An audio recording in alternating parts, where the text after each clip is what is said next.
ఏంటండి ఏదో పోగొట్టుకున్నట్టు అంతలా ఆలోచిస్తున్నారు? షీలా డార్లింగ్ వస్తుంది కదా, అదే ఆలోచిస్తున్నాను. అందులో ఆలోచించడానికి ఏముంది?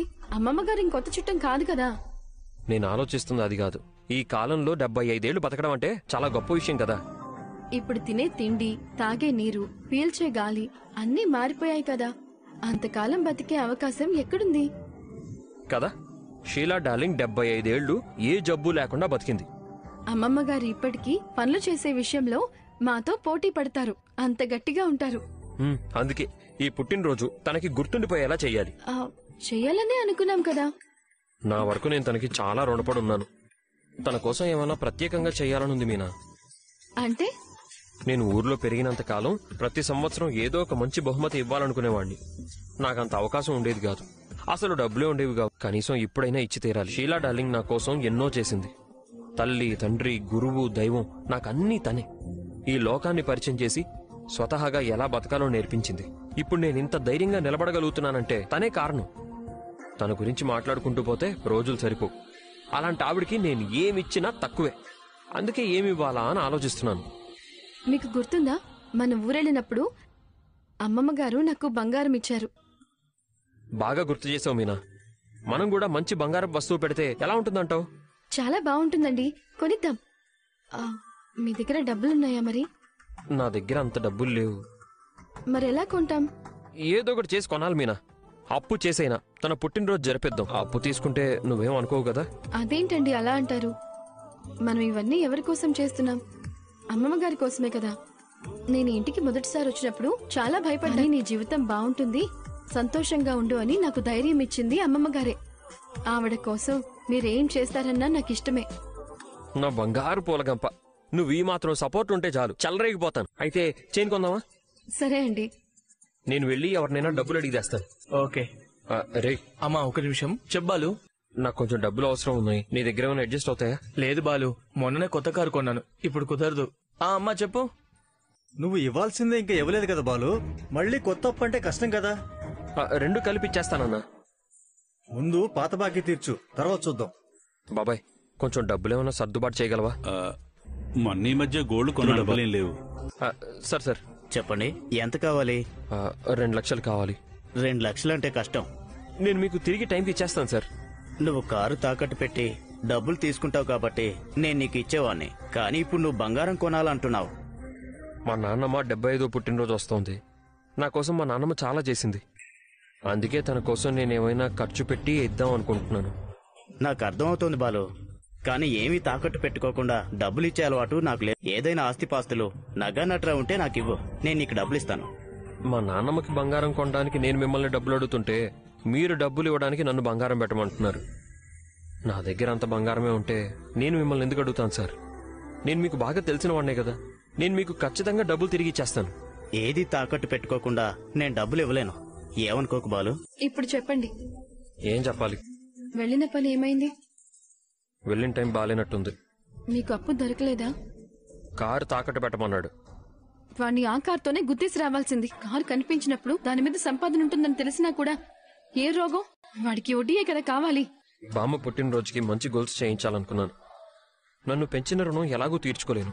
కనీసం ఇలాంటప్పుడైనా ఏదైనా బహుమతి ఇస్తే బామ్మ సంతోషపడుతుంది కదా. ఓ పని చేస్తే మీరు అనుకున్నది చెయ్యొచ్చు. ఏంటది? నిజానికి మనకి అడిగే హక్కు లేదు, కానీ అడగక తప్పదు. ఏం అడగాలి? ఎవరిని అడగాలి? నా బంగారం అంతా తీసి అత్తయ్య గారి చేతిలో పెట్టాను కదా, అది తీసుకువెళ్లి తాకట్టు పెట్టి అమ్మమ్మ గారికి చైన్ కొనండి.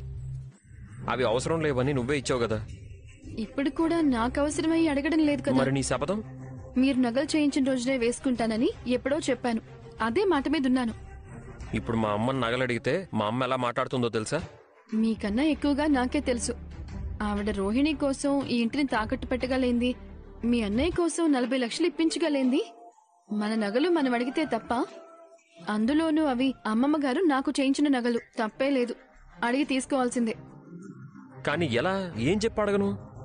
మీరు అత్తయ్యకి భయపడుతున్నారా? సరే, ఎవరు అడిగితే ఇస్తారో వాళ్ల చేతనే అడిగిద్దాం. ఎవరి చేత? మావయ్య గారితో అడిగిద్దాం. అవును, నాన్నైతే బెదిరించి మరీ ఇప్పిస్తాడు. ఇంట్లో ఉన్నాడా? పైనున్నారు. మా అమ్మ? కామాక్షి పిన్ని వాళ్ళ ఇంటికి వెళ్లారు. ఇంతకంటే మంచి టైం లేదు. నానా నానా ఏమండి ఏంట్రా? నిలబడే ఉన్నావు, కూర్చో నాన్న. ఏమైందిరా? కూర్చోండి మావయ్య. మావయ్య భోజనం చేస్తారా? అందరూ రాని అమ్మా. ఆ, మావయ్య చలికాలం వచ్చినా పగలు ఎండలు ఎక్కువగానే ఉన్నాయి కదా మావయ్య. అవునమ్మా. ఒరే బాలు, ఎందుకు పిలిచావురా? అదే ఎండలో బయటికి వెళ్ళొద్దని చెప్పడానికి పిలిచాను నాన్న. ఏరా, నేనేమైనా చిన్నపిల్లాడినా పిలిచి మరీ జాగ్రత్తలు చెప్తున్నావు? అది కాదు మావయ్య, మీతో ఒక విషయం మాట్లాడాలి. ఏంటో చెప్పమ్మా. అది ఈయన చెప్పాలనుకుంటున్నారు. ఏంట్రా? అబ్బే మీనా చెప్పమంది. ఆయనే అడుగుతానన్నారు. ఇద్దరిలో ఎవరో ఒకరు ఏంటో చెప్పండి. ఏం లేదు నాన్న, అమ్మ దగ్గర మీనా బంగారం ఉంది కదా, దాంతో ఇప్పుడు అవసరం వచ్చింది. మీరు అడగనన్నట్టున్నారు. నేను వేసుకోవడానికి కాదు మావయ్య, అవెప్పటికీ నేను వేసుకోను. ఈయన ఎప్పుడు చేయిస్తారో అప్పుడే వేసుకుంటాను. అవునా? నా కోసం మీనా కోసం కాదు. సరే, మీ అమ్మ రాగానే అడుగు. అమ్మని అడిగితే ఏ రేంజ్ లో ఆడుకుంటుందో తెలుసు కదా, అందుకే నువ్వే అడుగు నాన్న. మీ నగలు మీకివ్వడానికి మధ్యలో దాని అభ్యంతరం ఏంటి? సరే, నేనే అడిగిస్తాలే. ఆ నగలు అమ్మడానికైతే కాదు కదా? పొరపాటును కూడా అమ్మను. సస్పెన్స్ పెట్టాలనుకున్నాను. బామ్మ బర్త్డే వస్తుంది కదా. వీడు తెలిసి అడుగుతున్నాడా తెలియక అడుగుతున్నాడా? మా గుట్టు బయట పెట్టించాలని ప్లాన్ కాదు కదా. ఇప్పుడు ఏం చెయ్యాలి? ఎందుకలా నవ్వుతున్నావు? ఇలా కూడా మోసం చేస్తారని నేను న్యూస్ లో విన్నాను, కానీ ఇప్పుడే మొదటిసారి చూస్తున్నాను. మనోజ్ మరీ తెలివి తక్కువ వాళ్ళ ఉన్నాడేంటి? వాణ్ణి నేను తిట్టడము, వాడు బాధపడిపోవడము అంతా అయిపోయింది. నువ్వు మళ్ళీ తిట్టకు. నువ్వు నీ కొడుకు ఇక్కడ ఉండాల్సిన వాళ్ళు కాదు వదినా. అమ్మో అమ్మమ్మో, ఎక్కడో ఉండాల్సిన వాళ్ళు. ఎగతాలు చేస్తున్నావా? ఇన్నాళ్ళు నువ్వు చిన్న చిన్న తప్పులు చేస్తూ వచ్చావు. ఇప్పుడు ఏకంగా ఇంట్లో వాళ్ళకి తెలియకుండా నగలు తాకట్టు పెట్టావు. ఏంటొదినా, ఇది కరెక్టేనా? మీనా ఎలాగో తనకొద్దని చెప్పింది కదా, అందుకని ఆ నగలు ఇంట్లో ఉంటే నీ మనసు ఒప్పుకోలేదా? మీనాని ఎప్పుడు ఏదో ఒకటి తిడుతూ ఉంటావు, కానీ ఇప్పుడు చూడు, నీ కొడుకుని కాపాడింది తన నగలే. అవేవి తన నగలు కావు. మా ఆయన మా అత్త వాళ్ళ సొంత డబ్బుతో కొనిచ్చింది. తనకి ఇవన్నీ అవసరం లేదు అని చెప్పింది. ఊరికే ఉన్న నగలు వీడికైనా పనికొస్తాయని ఇచ్చాను. ఇచ్చావు సరే, ఎప్పుడైనా మీనా ఉన్నట్టుండి నగలు అడిగితే ఏం చేస్తావు? ఎందుకు అడుగుతుంది? శపథం చేసింది కదా. బాలు ఎలాగో అడగడు. 5-6 నెలల్లో ఎలాగో మనోజ్ గడు డబ్బిస్తానన్నాడు. నగలు తెచ్చేస్తాం కాబట్టి ఆ విషయంలో ఏ సమస్య ఉండదు. అమ్మా అమ్మా అమ్మా. రే, ఏంట్రా స్కూల్ పిల్లాడిలాగా రైమ్స్ చెప్తున్నావు? నువ్వుండతా. ఏం మాట్లాడుతున్నావు? తిన్నగా చెప్పరా. బాలుగాడు నాన్నని నగలు కావాలని అడుగుతున్నాడు. ఇప్పుడు అడగడం ఏంట్రా? నిజం తెలిసిపోయిందేమో. అమ్మో, ఎందుకు అడిగారంటావు? తెలీదు గాని ఇప్పుడే కావాలంటున్నారు. 6 నెలల తర్వాత ఇస్తానని చెప్పావు కదా, వాళ్ళిప్పుడే కావాలి అంటున్నారు. ఏం చేస్తారు మరి? నన్ను చిరాకు పెట్టకు. ఇప్పుడు ఇంటికి వెళ్తే ఆయన ఖచ్చితంగా నగలెక్కడా అని అడుగుతారు. ఆ నగల విషయంలో నేను చాలా మాట్లాడినాను. ఇప్పుడు నేనే ఇవ్వకపోతే అస్సలు బాగు. నాకు వేరే దారి కూడా లేదు. ఎలాగైనా నగలు తీసుకురారా. ఎలా తేవాలమ్మా? నాకు కంగారుగా ఉంది. ఎందుకు తెలియవు? నేను ఆ నగల్ని తాకట్టు పెట్టలేదు, అమ్మేశాను. ఎంత కమ్మేవురా? అమ్మితే 4 లక్షలు వస్తాయని చెప్పాడు.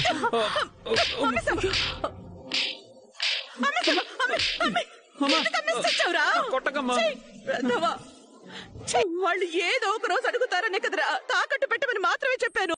ఎందుకు అమ్మావురా? ఎవరమ్మన్నారు? నాకు ఈ విషయం ఎందుకు ముందే చెప్పలేదు? నేను చెప్పాలనుకున్నాను, అంతలో రోహిణి వచ్చేసింది. నగలు లేకుండా ఇంట్లో అడుగు పెట్టలేవు కదా వదినా. అమ్మా, నేను ఒకసారి ఆ షాప్కి వెళ్ళి కనుక్కుంటాను. తొందరగా కనుక్కో. కావాలంటే నా చైనిస్తాను, అది పెట్టి ఆ నగలు తీసుకొద్దాం. వెళ్ళు. ఇంతకీ సేటు షాప్ లో ఉన్నాడో లేదో, ఎందుకైనా మంచిది ఒకసారి ఫోన్ చేసి కనుక్కుందాం. సేటు, అదే మొన్న నగలు పెట్టాను చూడు, అవి ఉన్నాయి కదా, అదే తీసుకోవడానికి వస్తున్నాను. నగలు ఇంకా ఎక్కడుంటాయి? ఎప్పుడో కరిగించేశాం. అమ్మో, భయపడకు వదినా, మనోజ్ గారు వెళ్ళాడుగా, తెస్తాడులే. ఇప్పుడే వెళ్ళి అప్పుడే వచ్చేసాడు చూడు. ఎరా మనోజ్, నగలు తెచ్చేసావా? చెప్పరా, ఏమైంది? నిన్నే అడుగుతోందిరా, మాట్లాడరా. మనోజ్! అయ్యో, అలా బెల్లం కొట్టినరా ఇలా నిలబడిపోయావేంట్రా? ఆ నగల్ని కరిగించేశారంట. వాడు కరిగించాడు, నువ్వు నన్ను ముంచేశావురా. తీసుకురమ్మనిస్తే ఇలా చెప్తున్నావేంట్రా? నా తల తిరుగుతోందిరా. కామాక్షి, చూసావా ఇప్పుడు నా పరిస్థితి ఏంటి? నాకేం తెలుసు ఇలా జరుగుతుందని. నీకేం తెలీదురా, నీకేం తెలీదు, నీకేం తెలీదు, తెలీదు. ఈ మాటలు కోటలు దాటుతాయి, చేతలేమో ఇదిగో ఇలా ఉంటాయి. నగలన్నీ పోయినట్టేనా? ఇంట్లో దొరికితే అందరి ముందు నా పరువు పోతుంది. ఆ పూలు అమ్ముకునేది నన్ను చూసి నవ్వుతుంది. నేనేం చెయ్యను? ఆ నగలు ఎలా ఉంటాయో కూడా నాకు తెలీదు. ఎలా ఉన్నాయో తెలిస్తే కవరింగ్ నగలైనా చేసి ఉంచేదాన్ని. అమ్మా, చెప్పు, మళ్ళీ ఇంకో షాకా? ఆ నగలు అమ్మడానికి ముందు నేను ఫోటో తీసుంచాను. నిజం చెప్తున్నావా? భగవంతుడా, మా వదిన్ని బతికించావు. ఈ పనైనా చేసావరా? ఊరుకో, ఈ తెలివి కూడా నీది కాదు. ఫోటోలు తీసుకోమని ఆ షాప్ వాడి చెప్పుంటాడు. అంటే బంగారంతో మళ్ళీ చేయిస్తావా వదినా? అంత స్తోమత నాకు లేదు. కవరింగ్ నగలే చేయిస్తా. మరి అవి బంగారు నగలు కదా వదినా? అయితే ఇప్పుడు నా నగలేమ్మంటావా? ఎలాగో వీళ్ళ నాన్నమ్మ పుట్టినరోజు ఫంక్షన్ తర్వాత తీసి లోపల పెట్టేవే కదా. కవరింగ్ నగలు ఇస్తే చాలే. రే, తొందరగా వెళ్ళి ఆ పంచుడు. అచ్చా అలాంటి నగలే తీసుకోగానే నాకు ఫోన్ చెయ్యి, నేను ఇంటికి వస్తాను. వెళ్ళు. అలాగే. కొడుకు మీద ప్రేమ అతి ప్రేమ అయితే ఇలాగే జరుగుతుంది. జైల్లో ఉండాల్సిన వాళ్ళు దర్జాగా జనాల్లో తిరుగుతున్నారు. వీళ్ల టైం నడుస్తోంది. మనోజ్ ఎక్కడమ్మా? ఫోన్ చేస్తే లిఫ్ట్ చేయడం లేదు మావయ్య. పార్కులో పడుకుంటున్నాడు, పార్ట్ టైం కింద గుడి ముందు అడుక్కుంటున్నాడు. మనోజ్కి ఏం కర్మ, ఇప్పుడు పెద్ద బిజినెస్ మ్యాన్ అయ్యాడు. ఎప్పటిదాకా? వాడి గురించి ఎందుకురా? మీనా, కర్రీ చాలా బాగుంది. ఇంకాస్త వేయినా? ఇక్కడే ఉందిగా, నేను వేసుకుంటాను. నాకు వేయి. అక్కడే ఉందిగా, వేసుకో. ఇదేంటి ఈ వెంట్రుక కూరలోకి ఎలా వచ్చింది? మీనా, ఓ పువ్వు తీసుకురా, జడేసి పూలు పెడతాను. పొరపాటున వెంట్రుకొస్తే ఎవరు చూడకుండా తీసి అందరికీ చూపిస్తే తినాలనిపించదు. ముందిది మీ ముగ్గురులో ఎవరితో చెప్పండి. నేను కిచెన్ వైపే వెళ్ళను. చికెన్ గురించి తప్ప కిచెన్ గురించి నీకు తెలియదు కదా డబ్బుడమ్మా. నాకు అసలు హెయిర్ ఫాలే అవ్వదు. కరెక్ట్, బ్యూటిషియన్ కాబట్టి నీకు హెయిర్ ఫాల్ ఉండదు. అది నా వెంట్రుకే అయి ఉంటుందిలేండి. మా అమ్మ కేశావతిది ఎందుకు కాకూడదు? ఇట్రా, వెనక్కి తిరుగు. రైట్, ఇప్పుడేంటి? దాన్ని ల్యాబ్ లో టెస్ట్ కు పంపిస్తావా? పక్కన పడే. అన్నంలో వెంట్రుకొస్తే వండిన వాళ్లకు వడ్డించిన వాళ్లకు మధ్య యుద్ధం జరుగుతుందా? ప్రేమ పెరుగుతుందట. ఓహో, అవునట, మా అమ్మ అనేది. అదంతా ఒట్టిదేనన్నా. పెళ్ళం వండినప్పుడు మొగుడికి వెంట్రుకొస్తే ఆ పెళ్ళం మొగుడికి గొడవ అవుతుందంట. మా అమ్మ చెప్పి. మీరు నాతో గొడవ పెట్టుకుంటారా? కాదు, నేను వేరేవేదో ఆలోచిస్తున్నాను. ఏంటది? ఇలా అన్నంలో వెంట్రుకొస్తే ఈ ఇంటికి ఏదో కష్టమో నష్టమో వస్తుందంట. కష్టం నష్టమా? అవును, మా అమ్మ వల్ల కష్టం రావచ్చు, మనోజ్ గాడి వల్ల నష్టం రావచ్చు. అవును, అసలు ఆ రెండు గ్రహాలు ఎక్కడా? కష్టం నష్టం కలిసి అరిష్టంతో ఆడుకుంటున్నాయా? అమ్మా, ఎరా, అన్ని సరిగ్గానే ఉన్నాయా? సరిగ్గా అలాంటివే తెచ్చానమ్మా, ఎవరికి ఎలాంటి డౌట్ రాదు. ఇప్పట్లో ఈ నగలు బయటికి తీయాల్సిన అవసరం లేదు కాబట్టి బతికిపోయాం. వస్తే మాత్రం నా పని అయిపోతుంది. ఏమవుతుందో ఏంటో. ఏం భయపడకమ్మా, నా మొగుడు చేయించిన రోజే నగలు వేసుకుంటానని ఆ మంగమ్మ శపథం చేసింది కదా, అలా వేసుకొని ఇలా ఇచ్చేస్తుందిలే. ఇంకా అదే పట్టుకుని జుట్టు పీక్కుంటారేంటి? మీ వెంట్రుకలు కూడా ప్లేట్ లో పడతాయి, దాన్ని పడేయండి. ఏదో కీడు జరగబోతుంది, ఏదో సమస్య రాబోతుంది.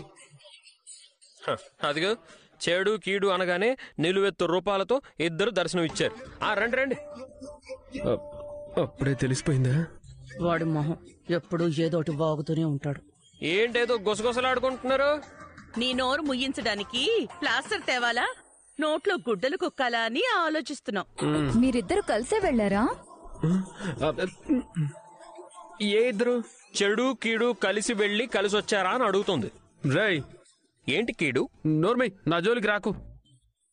పోయి కీడు జోలికి ఎవడైనా వస్తాడా? రే, నువ్వు మాట్లాడకుండా తినలేవా?